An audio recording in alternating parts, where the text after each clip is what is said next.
안녕하십니까. 바라본 성형외과 원장 오현배입니다. 오늘은 뒤트임을 잘 해주면 밑트임이 필요하지 않다라는 내용을 가지고 말씀드리겠습니다. 제가 그동안 10여 년 동안 뒤트임을 해오면서 밑트임을 수술하신 분들을 많이 봐왔는데 대부분 뒤트임과 밑트임을 따로 하는 병원들이 대부분이다 보니까 뒤트임과 밑트임 사이에 밸런스가 좋지 않은 경우가 있을 때는 밑트임으로 인한 꺾임, 이 문제로 부자연스러운 경우가 많이 볼 수 있습니다. 그렇다면 제가 아까 주제로 말씀드린 뒤트임을 잘 해주면 밑트임이 필요 없다라는 건 왜 그런지, 제가 아는 3웨이 뒤트임과 일반적으로 뒤밑트임이라 해서 뒤트임과 밑트임을 따로 했을 때 무엇이 다른지 한번 비교 분석해 드리도록 하겠습니다. 자, 그럼 먼저 요즘 흔히 시행하는 뒤밑트임, 즉 뒤트임과 밑트임을 따로 하신 분들의 사례를 한번 보겠습니다.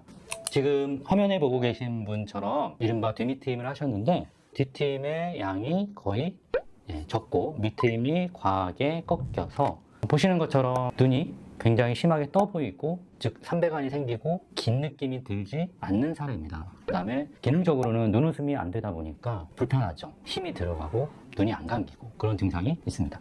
보시는 사진은 이해를 돕기 위해서 약간 위측을 쳐다본 사진인데요. 보시는 것처럼 눈밑선의 외측 3분의 1 지점이 심하게 꺾여 있는 경우입니다. 이런 경우는 아까 말씀드린 것처럼 크게 밸런스가 깨져서 삼배관이 생기고 미적으로 좋지가 않다. 두 번째, 기능적으로 눈웃음이 되지 않아서 부자연스럽고 눈이 잘 안 감긴다. 그런 좋지 않은 부작용들이 있고요. 물론 이제 밑트임을 잘 해주고 뒤트임을 잘 해주면 큰 문제는 없지만, 이런 분들은 밑트임을 풀어주고 뒤에 있는 눈꼬리를 저희 방식으로 이제 이동을 시켜서 트임을 다시 해주면 조금 더 편안하고 자연스러운 모습을 만들 수 있을 거라 생각합니다. 그래서 우측에 보시면 뒤트임을 해주고 밑트임을 풀어서 전체적으로 이렇게 스무스한 부드러운 곡선을 완성한 경우입니다. 자, 그렇다면 이번에 제가 하는 수술 방법인데 3웨이 뒤트임이라는 건데, 근본적인 원리는 이 눈꼬리를 눈뼈 쪽으로 적절하게 이동을 시키는 방법입니다. 우리가 또 뒤트임 중에 비절개 뒤트임, 최소절개 뒤트임이라는 게 있는데, 이 눈꼬리를 위아래 붙어있는 연결부를 붙어있는 채로 옮겨주면 눈은 이제 옆으로 이동을 하지만 윗눈꺼풀은 찌그러져서 깜빡일 때마다 다시 눈이 떠지는 힘에 의해서 원래대로 돌아가는 그런 현상이 생깁니다. 제가 생각할 때 뒤트임은 눈꼬리 이동을 하기 전에 절개가 필요하고, 그 연결부를 적절하게 분리해줘서 아래 눈꺼풀을 눈뼈에 단단하게 고정해주는 절개와 이동, 고정, 이렇게 세 단계로 이루어져서 터져야 된다라고 생각합니다. 그래서 제가 3웨이 뒤트임이라고 한 거고요. 제가 수술했을 때의 밑트임이 되는 모양, 그다음에 우리가 일반적으로 뒤밑트임을 따로 했을 때의 터지는 모양, 이걸 한번 살짝 제 식대로 한번 볼 건데요. 얼핏 봐서는 수술 전과 수술 후가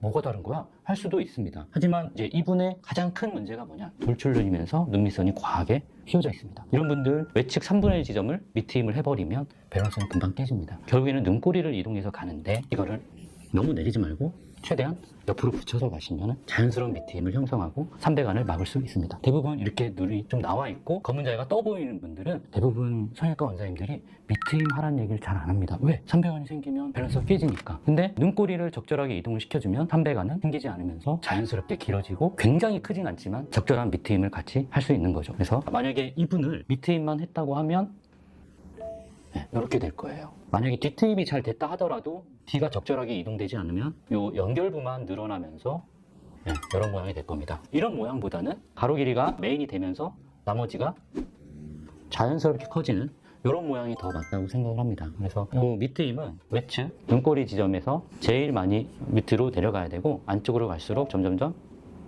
얇아지는 삼각골의 형태로 커지는 게 맞다고 생각합니다. 즉 단독으로 했을 때 밑트임은 아까 이제 이런 모양으로 커지는 게 아니라 위쪽에 이렇게 삼각형의 형태로 커지는 게 맞다고 생각합니다. 보시는 것처럼 제가 뒤트임을 한 분의 사진인데, 이 외측의 흰자위의 공간을 한번 보시면 수술 전 이 눈꼬리가 사선으로 이동하면서 전체적으로 눈밑선까지 부드럽게 커진 경우입니다. 이 전, 후 변화를 보시면 뒤측에 흰자위의 넓어진 모양을 보시면 단순히 눈이 커졌다를 넘어서 길어지고 내려가고 깊어지고 이 세 가지 모양이 다 변한 걸로 볼 수 있습니다. 그렇다면 뒤트임을 잘 했을 때 길이가 늘어나니까 옆트임이라고 해야 될까요? 어쨌든 뒤트임을 하면서 밑트임의 효과도 동시에 이룰 수 있는 방법이다. 저는 이렇게 하는 게 뒤를 가장 효과 있고 자연스럽게 트는 방법이라 생각을 하고 있습니다. 그래서 밑트임은 어떻게 잘 하느냐가 굉장히 중요한데, 밑트임을 예쁘게 하려면 눈꼬리 끝 지점에서 자연스럽게 휘어지게끔 하는 게 제일 좋은데요. 그래서 저는 눈꼬리를 이동시켜서 길게 해주는 게 먼저고, 그 다음에 눈 밑선은 자연스럽게 휘어지는, 즉 밑트임은 뒤트임 길이가 길어지는 거에 따라와 줘야 되는 변화라고 생각을 해서 저는 눈꼬리를 이동시키는 3웨이 뒤트임 방법으로 수술을 해오고 있습니다. 뒤트임을 잘 해주면 실질적인 밑트임은 필요하지 않다라는 생각을 가지고 제가 여러분들께 뒤트임을 어떻게 하는지, 그 변화는 어떻게 되는지에 대한 설명을 드렸습니다. 뒤트임과 밑트임 또는 뒤밑트임, 비절개 트임, 최소 절개 뒤트임, 여러 가지로 우리가 비슷하지만 많은 용어들을 쓰고 있는데 결국에 뒤트임의 가장 중요한 거는 길어진다가 제일 중요한 것 같습니다. 그 뒤에 아까도 말씀드린 것처럼 길어진 다음에 밑트임이 자연스럽게 따라오는 그런 모양이 가장 자연스럽고 이상적이라고 생각합니다. 감사합니다.